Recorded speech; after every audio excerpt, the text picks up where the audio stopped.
fallen on deaf ears. Prime Minister Netanyahu said that the Albanese government's lack of action, their weakness and appeasement have led to the cold blood murder of a rabbi, a child, a Holocaust survivor, just to name a few, who were celebrating the first night of Hanukkah on the beach in Sydney. Since Hamas's genocidal attack on the Jews of Israel on Simchat Torah on October 7th, there have been horrific terror attacks in Berlin and Munich in Germany, and Tokyo, Japan, Montreal, Canada, in Russia, Warsaw, Poland, many in France, many attacks in the Melbourne and Sydney, Australia communities. In Washington, D.C. in the United States, 2 Israeli embassy staffers killed by a gunman who shouted, "Free Palestine." 2 Jews in Manchester murdered on Yom Kippur. And now, it is the open field killing on the Jews of Bondi Beach on the first night of Hanukkah. Attacks on Jews abroad and attacks on Jews here in Israel. All of it enabled by too many world leaders who appease support for terror in their countries, with no real actions to defend their Jewish communities, except advice for their Jews to simply stay home. All the while, Hamas and jihad supporters, they march freely on their streets in their cities. Anti-Semitism has reached an all-time high in Australia, and the Jewish community there has been under attack and at its peak after October 7th. 4 months ago, on August 17th, Prime Minister Netanyahu sent a letter directly to Prime Minister Albanese, warning him of the alarming rise of anti-Semitism in Australia and the lack of decisive action from his government to confront it. Prime Minister Netanyahu stated in that letter that since the Australian government's decision to recognize a Palestinian state, Australian cities have faced an intensified campaign of anti-Semitism. Albanese's call for a Palestinian state pours fuel on the anti-Semitic fire, with Prime Minister Netanyahu making it clear that this decision is not diplomacy. It is simply appeasement, and is a reward for Hamas's terror against the Jewish people. Australia's historically high levels of anti-Semitism has not only led to Jews being murdered on the first night of Hanukkah, but in the last year, vandals defaced a historic Melbourne synagogue with graffiti praising Iran and calling to free Palestine. Arsonists targeted the East Melbourne Hebrew congregation during a Shabbat dinner, and masked rioters stormed an Israeli-owned restaurant in central Melbourne, shouting "Death to the IDF." Tragically, it may be more apparent to officials around the world right now what calling to globalize the Intifada really means: to exterminate the Jewish people, slaughter them, and wipe out the state of Israel, the only Jewish state in the world, off the map. Prime Minister Netanyahu further shared with Albanese in that letter that anti-Semitism is a cancer, and it spreads when leaders stay silent. It retreats when leaders act. Prime Minister Netanyahu made it very clear to his message to Albanese on Sunday. Your government did nothing to stop the spread of anti-Semitism in Australia. You did nothing to curb the cancer cells that were growing inside of your country. You took no action, and instead, you let a disease spread so quickly, at least 15 Jews were murdered in your Sydney community. We've heard media outlets also far too long, for 2 years now, also try to explain that protests calling to, quote, globalize the Intifada were simply protesting the Israeli government's war in Gaza. Let me put this on the record. There is no distinction between anti-Zionism and anti-Semitism. To be a Jew is to be tied to this land. You cannot take a Jew out of the land of Judea. And the media's complacency and inability to educate its viewers and readers on the facts of these protests has led to the further incitement on the streets of cities around the world. Mainstream media has amplified the voices of terror who have perpetuated violence against the Jewish community, not just verbally, but physically. Today's journalism has not called out what we see on the streets, what we've seen on the streets since October 7th. Rather, they've watered it down. They've watered down the real message behind these protesters' words.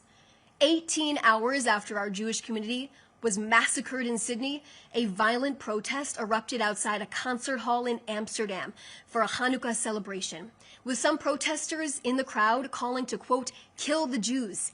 This is simply not about Israel, but but the Jewish people and the obsession pro-Hamas supporters to end the Jewish people and the state of Israel. Unfortunately for them, their vicious anti-Semitic campaign has only further proved why the Jewish state is essential to this world, and we will fight back.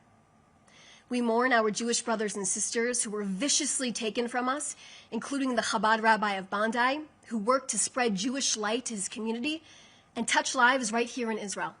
This act of terror could have been prevented if these threats of anti-Semitism were simply taken seriously. May their memories, all their memories of these victims, be a blessing, and those who are currently recovering, may it be a swift and easy recovery. I also want to remind you, today is day 801 since Hamas launched its horrific attack on our country, massacring our people. Our hero and final hostage is still in Gaza, that is Ron Gvili. Prime Minister Netanyahu is working to return the remains of Ron Gvili to his family, and he is exhausting all efforts in Gaza and in Cairo to ensure he is returned. The Prime Minister also lit candles with Ron's family for the first night of Hanukkah yesterday. And next, I can share with you Prime Minister Netanyahu. He met with U.S. Ambassador to Turkey and Special Envoy for Syria, Tom Barrack, here today in Jerusalem. I can tell you they had a close and a productive meeting, as you would expect from Israel's greatest ally. I'll now take a few questions.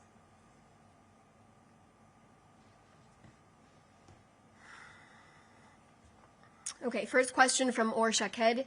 Israel Hayom, would you be able to share some information about the meeting that took place between Prime Minister Netanyahu and U.S. Envoy Tom Barrack, especially in light of recent comments about Israel? What I can share with you is exactly what I just said in the briefing, or it was a very close and productive conversation between the two of them.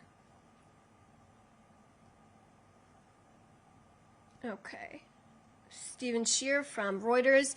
Did Israel specifically ask for stepped-up security around this time in Australia and in other countries for Hanukkah? On the topic of Australia specifically, of course, I'm not going to go into Israel's intelligence and internal conversations about this, but Prime Minister Albanese was warned by Prime Minister Netanyahu in a letter. I mentioned that in the briefing. Not only was he warned through a letter, but his streets were filled with Jew hatred since October 7th. His streets were the massive warning. After Hamas's massacre on October 7th, pro-Hamas extremists and left-wing radicals began a campaign to intimidate, to vandalize, and attack Jews across the free world.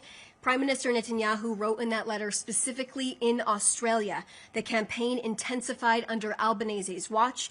These are not isolated incidents. This is an epidemic. From Hannah Julian, the Jewish edition, did the Prime Minister and Ambassador Barrack discuss the issue of Hamas and Palestinian Islamic Jihad? What I can share with you on that, Hannah, is what I was just able to about that meeting that took place today. This is a reporter from the Canadian Broadcasting Corporation. Police forces in Canada's largest cities, Toronto, Montreal, Vancouver, say they are stepping up security for Jewish communities in the wake of the deadly shooting.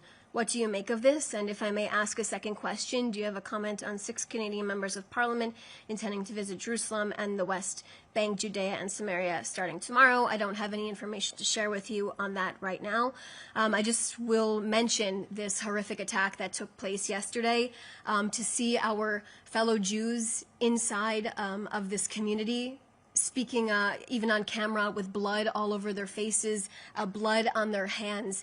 These were horrific sights to see from our Jewish community there that was massacred in broad daylight. These people were simply trying to joyfully celebrate the first night of Hanukkah. And I mentioned all of this inside of our briefing as well. I want to reiterate that Prime Minister Netanyahu on August 17th, 2025, he called on Albanese in the letter I referenced to replace weakness with action, appeasement with resolve, and to do so by the Jewish New Year. Well, instead, 4 months later, right now, here's the result. More than 15 Jews, they were murdered in cold blood. Deaths that could have been prevented if actions were taken to dispel the pro-Hamas protests, to understand and learn the truth behind what globalized the Intifada really means, and to open your eyes and confront the Hamas and Hezbollah flags on your streets, in your cities. Instead, Australian authorities, they told Jews to actually stay at home to allow these disgraceful mobs to take over the streets, take over their cities, calling for the genocide of the Jews. Yet officials, they turned a blind eye to their words and they sat back when they acted.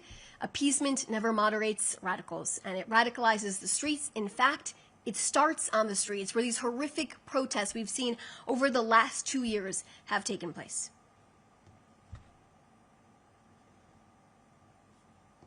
Okay. Looks like those are the questions that we have right now. You can reach out to our office if you have additional questions. Thank you so much for everyone for joining us today.